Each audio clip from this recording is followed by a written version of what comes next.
allez bien aujourd'hui. Ici, il fait beau, donc c'est super agréable. Je me suis pris un petit café et je suis prête à discuter avec vous du rapport de la personne toxique avec l'argent. C'est quelque chose qui m'a été... C'est un sujet qui m'a été demandé récemment. Et ben voilà, je me suis préparée une petite liste de choses à vous dire. J'en profite pour saluer celles qui vont regarder ce Café des Queens en replay. J'espère que ça va vous apporter plein de choses. Et n'hésitez pas à vous abonner à ma page. Je ne sais plus si c'est là, je ne sais jamais. C'est pas grave, vous savez. N'hésitez pas à vous abonner à ma page, à l'event sur Facebook du Café des Queens pour être notifié quand le prochain sera prêt. Et voilà. J'espère que vous allez vous régaler vous aussi aujourd'hui de discuter avec moi. Moi, c'est vraiment un rendez-vous qui me plaît. Alors voilà, je me présente pour celles qui ne me connaissent pas encore. Je suis Nathalie Aigné et j'aide les femmes dans une relation toxique à se protéger et à se reconstruire avec des stratégies efficaces. Voilà, c'est mon métier. Et c'est aussi ma passion, enfin une de mes passions, c'est d'aider justement les femmes sous emprise. Le Café des Queens, c'est quoi? Eh bien, c'est un rendez-vous que je vous propose 3 fois par semaine.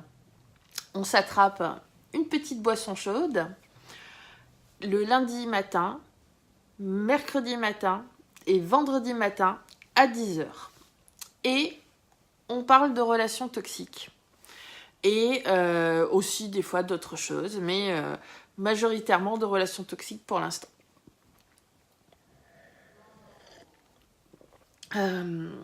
Voilà. Alors aujourd'hui, je vais donc justement vous parler des personnes toxiques et de l'argent. Parce qu'il y a pas mal de choses à dire, mais je vais essayer d'être succincte. Je vous rappelle que si vous avez besoin d'aide, que vous souhaitez vous faire accompagner, j'ai plusieurs offres qui pourraient vous intéresser.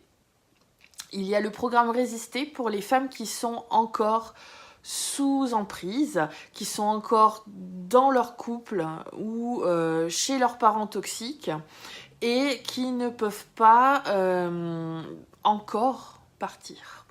Parce que des fois c'est difficile, il faut avoir de l'argent, il faut avoir un endroit où aller, c'est pas toujours simple. Ce programme-là vous permet justement en 7 petits pas, d'avancer sur votre chemin, sur votre développement personnel, sur comment poser vos limites. C'est un programme à tout petit prix, parce que je sais que c'est pas toujours évident de dégager assez d'argent quand on est sous emprise. Justement, on va en parler tout à l'heure.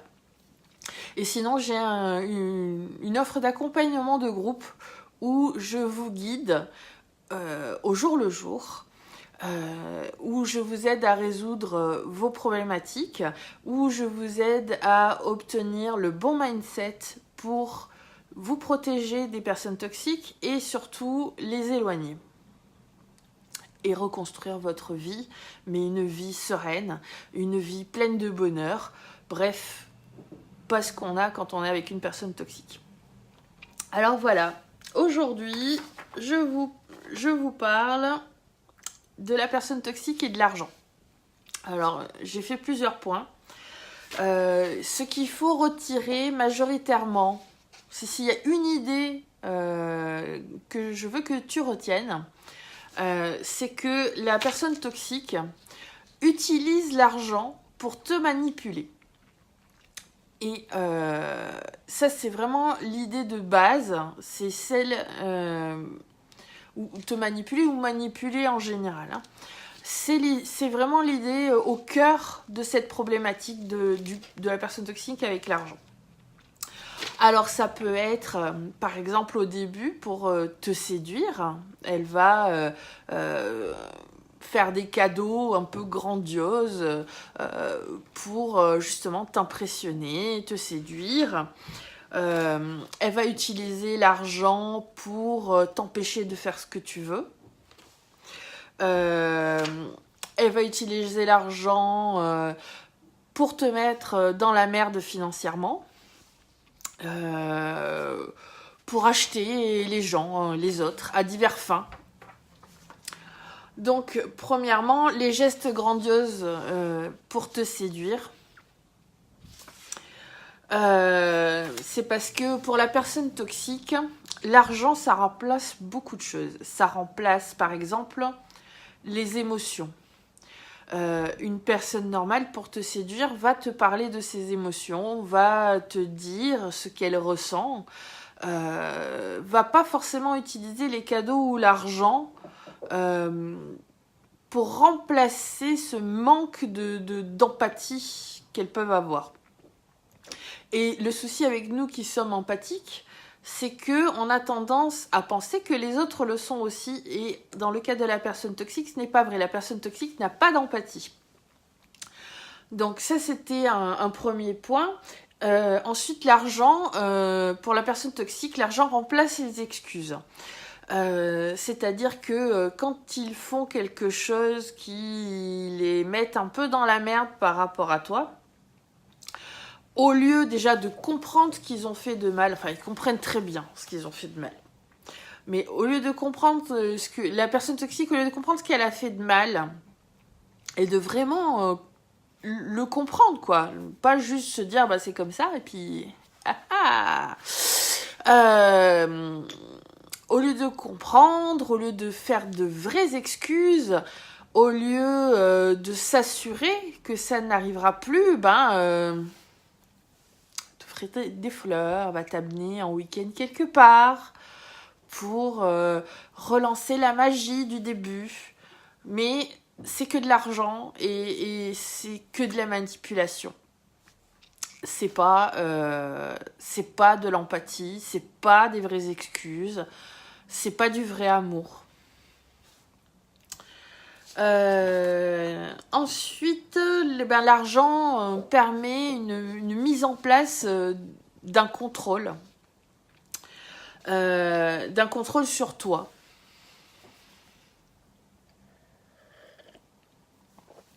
Comment est-ce que la personne toxique te contrôle grâce à l'argent ? J'imagine que je t'apprends rien.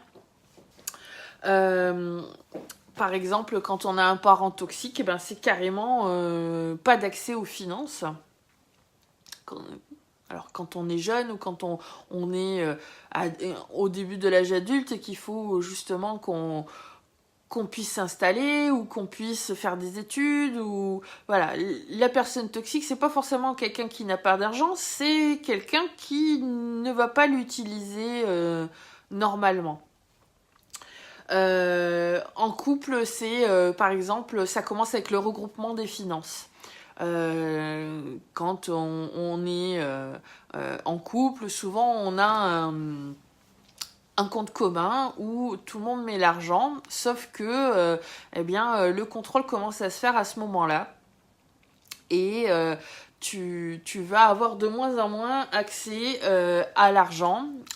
Petit à petit, il va falloir que tu justifies de plus en plus tes dépenses. Alors que la personne toxique, elle justifie de rien. Elle va acheter tout ce qui lui semblera bon. Elle va nourrir ses addictions avec cet argent-là. Mais toi, il faut que tu fasses attention et que tu justifies de chaque centime, de chaque sortie. Est-ce que c'était vraiment nécessaire ? Voilà, c'est une manière de te contrôler. Et c'est pour ça que quand on est avec une personne toxique, l'indépendance financière, c'est super important. Ensuite, alors, comment elle contrôle aussi contrôle numéro 1, tu peux plus rien dépenser pour toi. Ça, moi, j'ai connu. Parce que, la personne toxique va décider à ta place ce qui est raisonnable de dépenser ou pas. et vont s'en suivre des humiliations si tu as le malheur justement de faire une dépense qui n'a pas été approuvée par la personne toxique. Au début, ils font les généreux, mais après, ce sont des pingres. Mais seulement quand ça te concerne à toi, en fait. Donc, en fait, voilà, tu vas te retrouver au centre d'une manipulation qui va, par de multiples humiliations, en privé et en public, te forcer à te justifier sur tes dépenses. Alors que t'es une adulte et que tu fais ce que tu veux de ton argent. Ensuite, l'autre contrôle, c'est quand la personne toxique te donne la gestion des finances, c'est jamais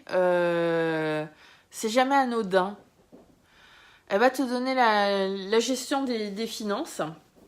Et donc, du coup, c'est toi qui vas devenir responsable de la mauvaise santé de votre compte commun.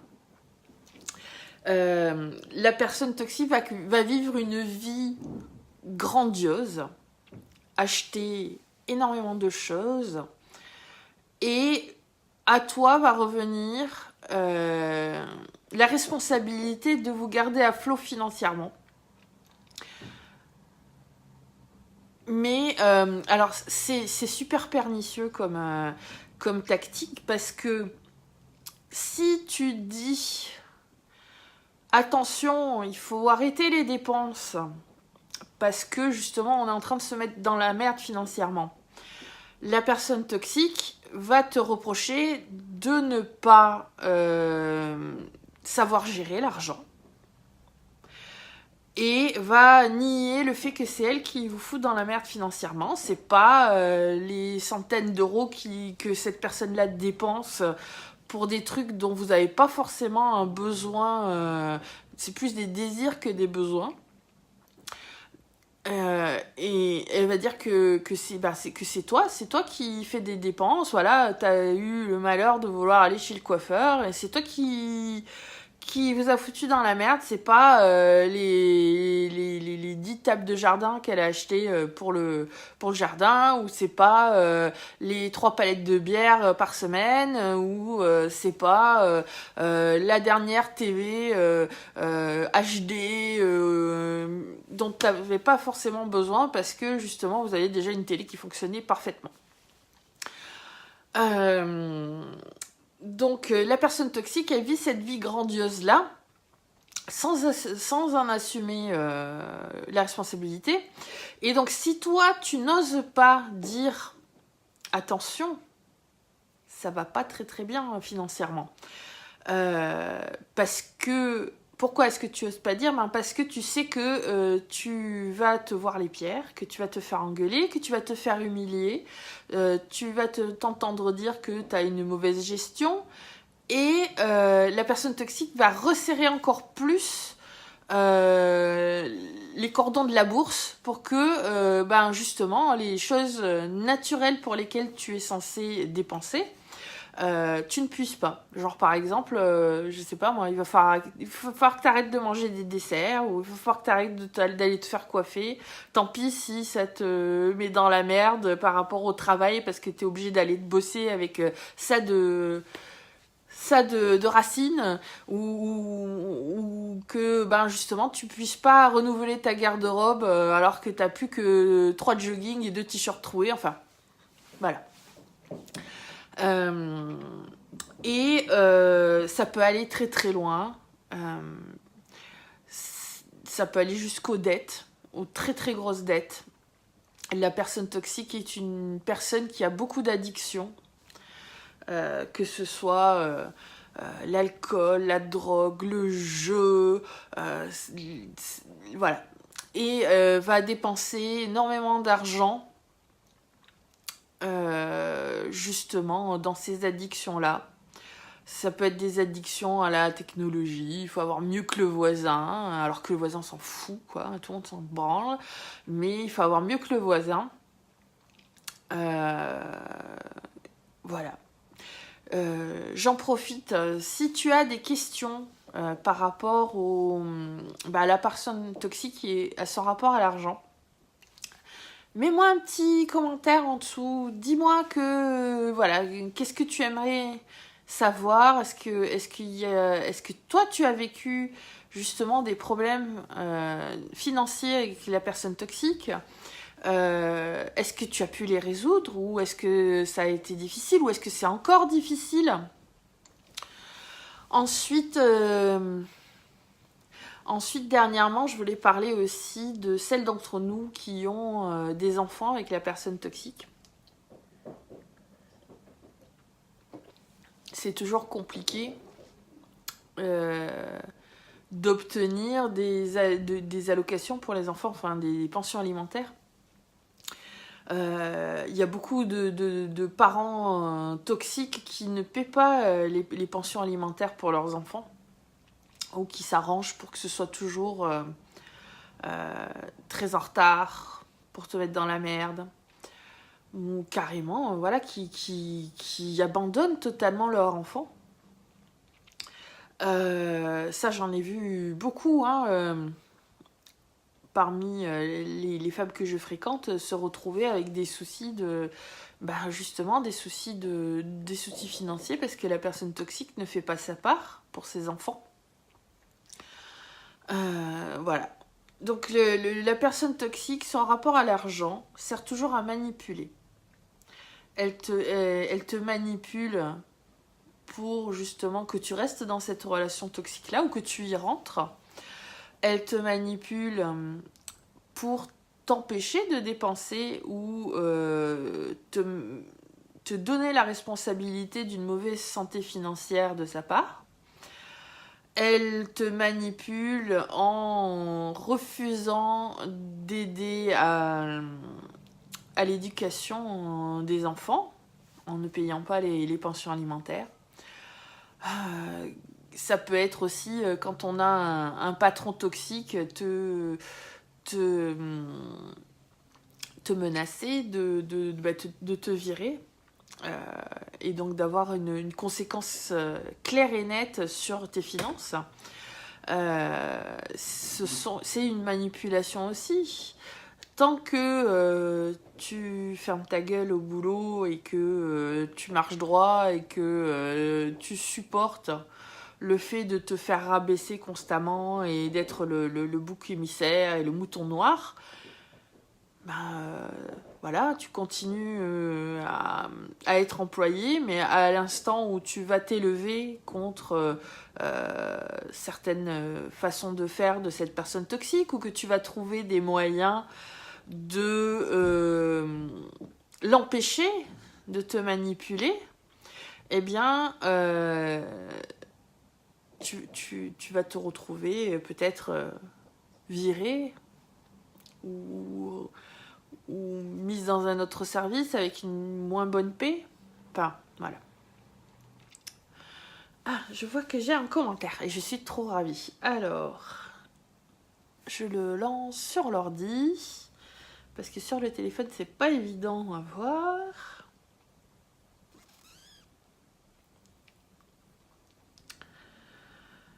Bonjour Rosemary, merci d'avoir laissé un commentaire, ça me fait super plaisir. Alors Rosemary dit, moi j'ai mon compte, il a même jamais eu ma carte bleue. Bonjour. Eh bien, c'est très bien. C'est très bien parce que c'est une manière de se protéger. Ça ne l'empêchera pas d'essayer de manipuler avec l'argent. Ça ne l'empêchera pas. Mais au moins, il y a une bonne partie où tu es protégé, où tu es tranquille, où cette personne-là, elle va pas pouvoir te mettre dans la merde en faisant des dettes à ton nom, par exemple. Ça, c'est super. Bon, écoutez, voilà.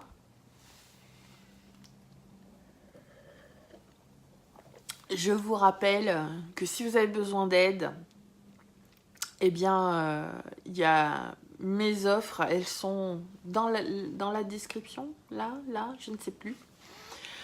Rosemary me dit qu'il a essayé. Il a essayé de contracter des dettes en ton nom. N'hésite pas à nous dire.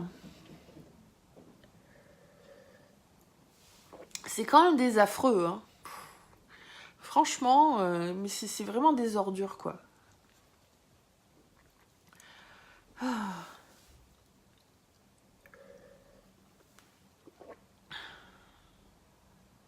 Je connais plusieurs personnes qui se sont retrouvées dans la merde financièrement à cause des personnes toxiques.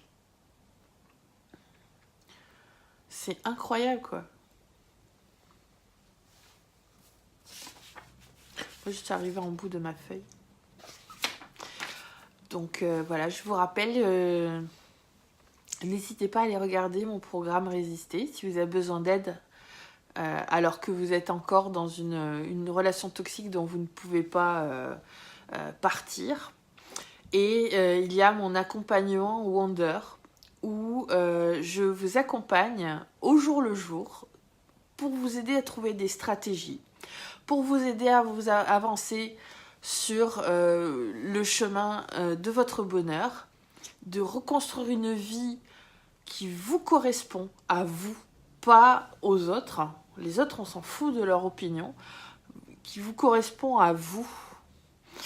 Et où vous allez pouvoir être heureuse, où vous allez pouvoir être sereine, où vous allez pouvoir justement construire cette vie dont vous rêvez.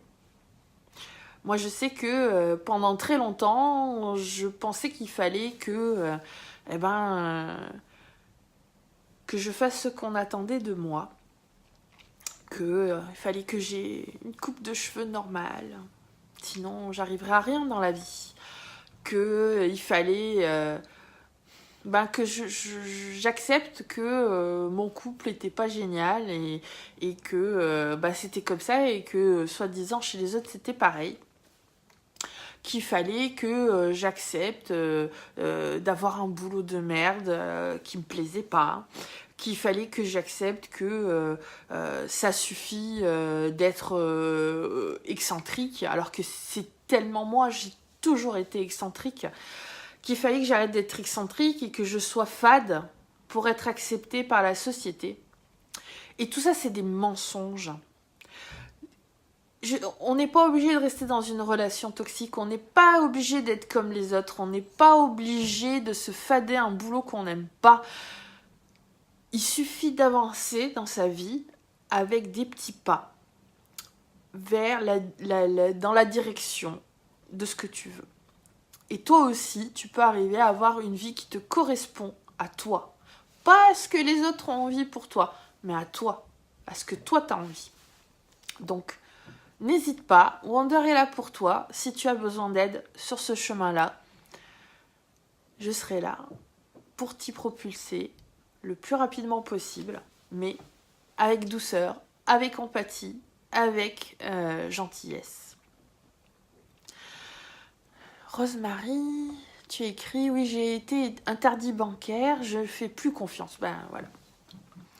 Voilà, t'as raison. Écoute, moi j'ai tendance à penser que c'est bien d'être indépendante financièrement, que ça n'empêche pas plus tard d'avoir un couple normal où tu pourras avoir aussi un compte commun, aussi, où tu peux mettre parce que quand on vit en couple, des fois c'est plus simple, mais tu vas apprendre à qui tu peux faire confiance et à qui tu ne peux pas. Et de toute manière, c'est très important de garder un compte séparé pour soi. Parce que l'indépendance financière, c'est super important. Et ça, c'est quelque chose que j'ai pas compris jusque très tard dans ma vie. Et là, maintenant, c'est le compte courant commun, c'est pas une obligation. Le compte courant séparé, pour moi, c'en est une. C'est hyper important. Voilà. Après, chacune décide de comment elle veut gérer ses finances. Si toi, tu n'as plus envie de faire confiance, eh bien écoute, moi, je pense que c'est légitime. Je pense que c'est normal, après ce que tu as vécu. Voilà. Bon, ben écoutez. Voilà. Alors, je vais vous rappeler les dates des prochains Cafés des Queens. Il y en a une lundi prochain. Puis, mercredi matin et vendredi matin, toujours à 10h. Alors, si j'ai quelques minutes de retard, vous m'excuserez. Mais bon, généralement, je suis en avance et j'attends patiemment devant mon téléphone que ce soit l'heure de lancer le live. Je vous souhaite à toutes une journée merveilleuse. Soyez heureuses. Reprenez votre vie en main. Et pour celles qui l'ont déjà en main, chapeau. Je vous embrasse toutes et je vous dis à lundi matin 10h. Bye.